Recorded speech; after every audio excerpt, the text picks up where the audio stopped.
आज की यह कहानी एक सच्ची घटना पर आधारित है, जो कि 2024 साल पहले हुई थी। यह कहानी एक भविष्यवाणी से शुरू होती है, जो एक बच्चे के जन्म के विषय में है, जिसका नाम है यीशु मसीह।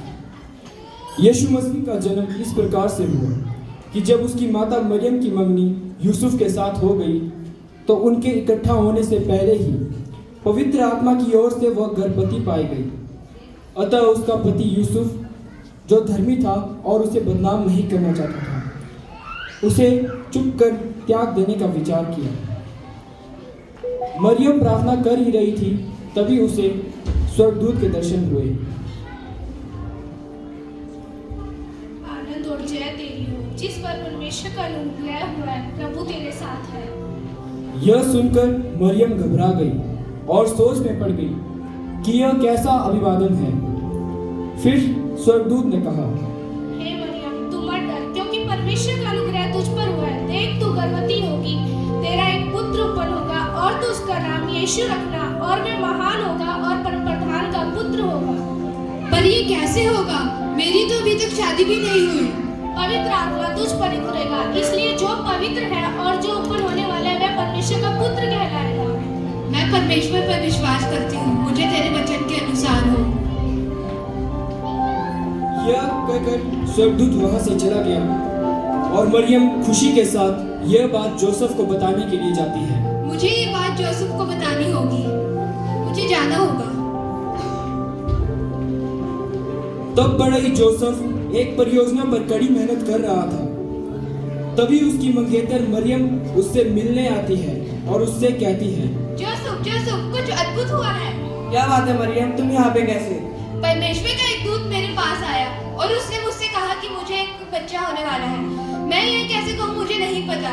वह बच्चा परमेश्वर का पुत्र होगा। मरियम, तुम ये क्या कह रही हो? ये कैसे हो सकता है? पवित्र आत्मा मुझ पर उतरा। जोसेफ, मैं गर्भवती हूँ। क्या तुम्हें बच्चा होने वाला है? हाँ, और हम उसका नाम यीशु रखेंगे। मुझे नहीं पता क्या करना है। मरियम, लोग हमारे बारे में क्या सोचेंगे? अभी हमारी शादी भी नहीं हुई है। मुझे पता है हमें क्या करना चाहिए। ये आश्चर्यजनक है, लेकिन मैं तुम्हें अपमानित नहीं होने दूंगा। मुझे लगता है हमें ये शादी को रद्द कर देना ही बेहतर है। लोग क्या सोचते हैं, मुझे इससे फर्क नहीं पड़ता। मैं परमेश्वर पर विश्वास करती हूँ। क्या हम इस पर कोई विचार करके कल कोई निर्णय लें? ठीक है, हम कल मिलेंगे। यह कहकर मरियम वहां से चली जाती है और यूसुफ सोने के लिए लौट जाता है। तभी उसे स्वप्न में स्वर्गदूत के दर्शन होते हैं और स्वर्गदूत उससे कहता है, हे यूसुफ, दाऊद के पुत्र, मरियम को अपनी पत्नी बनाने से मत डर, क्योंकि जो उसके गर्भ में है वह पवित्र आत्मा की ओर से है। वह एक लड़का है, तुम उसका नाम यीशु रखना, वह लोगों को उनके पापों से बचाएगा। आमीन। जोसेफ सपने से उठता है और कहता है, मरियम ने जो कहा था वो सत्य था। मुझे मरियम की बातों पर विश्वास करना चाहिए था। मुझे लगता है मुझे मरियम के पास जाना होगा।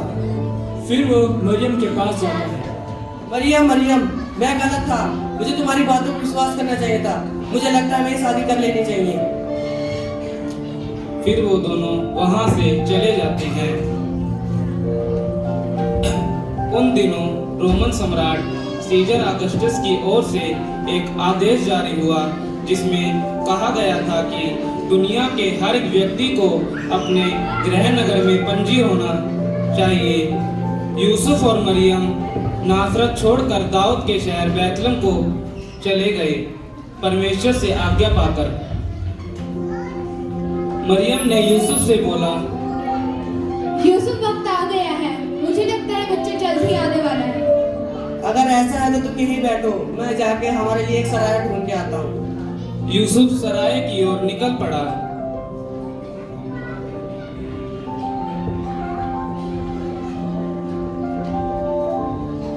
नमस्ते, बैतलहम में आपका स्वागत है।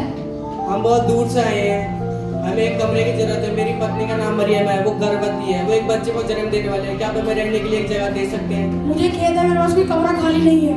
आप हमारी कुछ तो मदद कर सकते हैं। मुझे कमरे की बहुत जरूरत है। मैं समझ आता हूँ, आप आगे जाके पता कर सकते हैं। यूसुफ को वहां से कोई मदद ना मिली और वो मरियम के पास लौट गया। क्या तुम्हें हमारे लिए वहाँ पे कोई जगह मिली? नहीं, नहीं, वहाँ पे हमारे लिए कोई जगह नहीं थी, हमें दूसरे सराय की ओर जाना होगा। फिर वो दोनों दूसरे सराय की ओर निकल पड़े। मरियम, तुम यहीं पे बैठो, मैं हमारे लिए दूसरा सराय ढूंढ के आता हूँ। बैतलहम में आपका स्वागत है। मैं आपकी क्या मदद कर सकता हूँ? हम बहुत दूर से आए हैं, मेरी पत्नी गर्भवती है, वो एक बच्चे को जन्म देने वाले है, वो पीछे बैठ के आराम कर रही है। क्या आप हमें रहने के लिए जगह दे सकते हैं? यहाँ मेरे पास कोई कमरा नहीं है। आप हमारी कुछ तो मदद कर सकते हैं, मुझे कमरे की बहुत जरूरत है। मैं आशा करता हूँ आप आगे जाके पता कर सकते हो। यहाँ से भी यूसुफ को निराशा प्राप्त हुई और वो मरियम के पास फिर लौट गया। क्या तुम्हें हमारे लिए वहाँ पे कोई जगह मिली? नहीं, यहाँ पे हमारे लिए कोई जगह नहीं मिली। फिर यूसुफ मरियम को लेकर तीसरे सराय की ओर निकल पड़ा।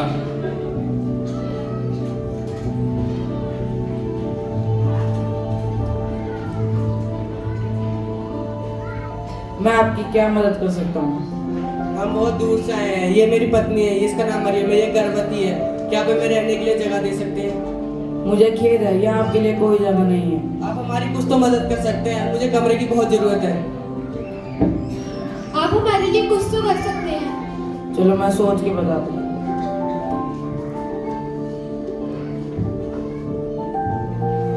चलो मैं तुम्हें बताता हूँ कि मेरे घर के पीछे एक भेड़शाला है। तुम्हें उसका इस्तेमाल करना है तो तुम उसका इस्तेमाल कर सकते हो। हाँ, हम इसे ले लेंगे। आपका धन्यवाद हमें रहने की जगह देने के लिए। इसी की दूसरी ओर चरवाहों का एक समूह भेड़ों की झुंड की रखवाली कर रहा था। तभी रात में एक स्वर्गदूत उनके पास आया। जब स्वर्गदूत आया तो चरवाहे छिप गए।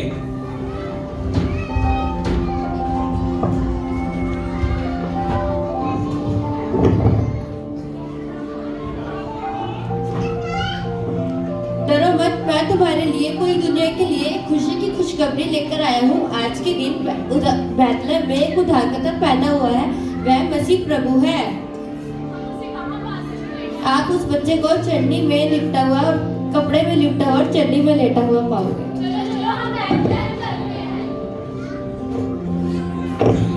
स्वर्गदूत अचानक चरवाहों के चारों ओर प्रकट होते हैं।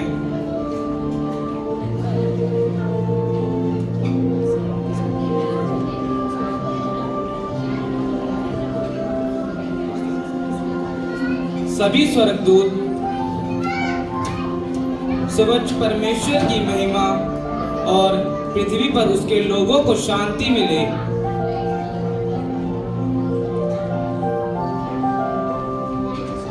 जब स्वर्गदूत परमेश्वर की स्तुति करना समाप्त कर देते हैं तो वे गायब हो जाते हैं।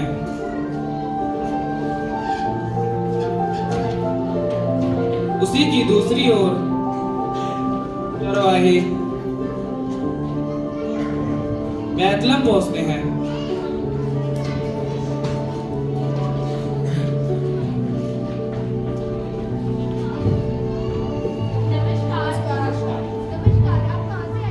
एक स्वर्गदूत हमारे पास खेतों में है।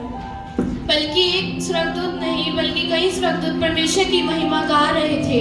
उन्होंने कहा था कि हमें चटनी में एक बच्चा पड़ा मिलेगा, क्योंकि हमारे पास इस सराय के अलावा और कोई जगह नहीं थी। स्वर्गदूत ने कहा कि लड़का उद्धार करता है, वह मसीह और हमारा प्रभु है। आने के लिए शुक्रिया। मैं इन शब्दों को अपने दिल में संजो कर रखूंगी। जाने से पहले बच्चे को देख लो।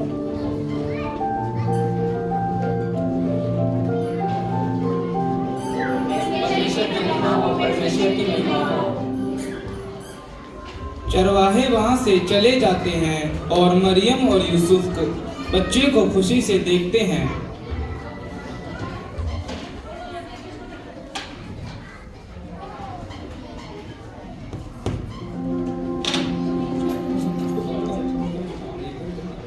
सभी को जय मसीह की।